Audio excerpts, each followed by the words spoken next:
The UN Food Systems Summit aims to launch bold new actions to transform the way the world produces and consumes food as part of the Decade of Action to achieve the Sustainable Development Goals by 2030. A number of Food Systems Summit dialogues underway leading up to the summit, including member states dialogues organized by respective national governments.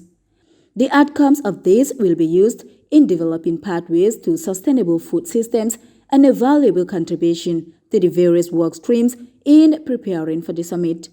At the just concluded national dialogue as Gambia prepares, private sector actors in agribusiness also team up to prepare recommendations for the summit at the end of a two-day meeting. As what they call a low-income food deficit country, and that's what we are.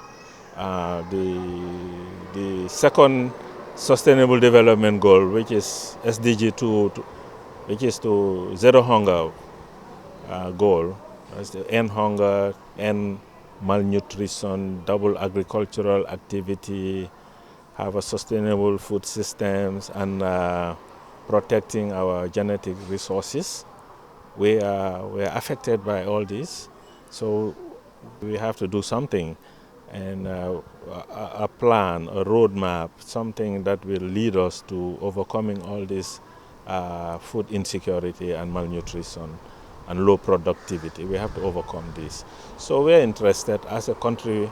The recommendations, as stated by Musa Sehumbenga, curator of the National Food Dialogue, will serve as a solution to transform the country's food system by 2030. They have come up with certain recommendations which we will take and put together with the recommendations from the other working groups and the regional dialogues to come up with a document which will be a pathway to achieving sustainable food security by 2030, which the Minister of Agriculture, the Honorable Ami Fabre, who is the convener of these dialogues, will take to a pre-summit in July in Rome. Among key recommendations put forward during the meeting is the need for the participation of farmers, both at national and regional levels, establishing agricultural banks, providing of adequate equipment, amongst others. We are talking about the lack of a testing lab in the Gambia, because when you talk about food, you must be able to ensure food safety.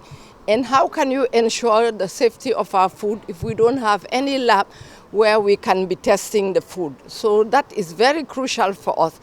We are talking about also storage for food. We understand that all these food silos, there are only 3 of them in the country, and that is not sufficient. And the food that can be stored can only last for 3 months. These recommendations gathered by the 4 thematic groups will now be presented to the Minister of Agriculture, Ami Fabre, who will be traveling to Rome in July for the pre-summit, ahead of the September Food Summit in New York this year. Jankey Touray, GRTS News.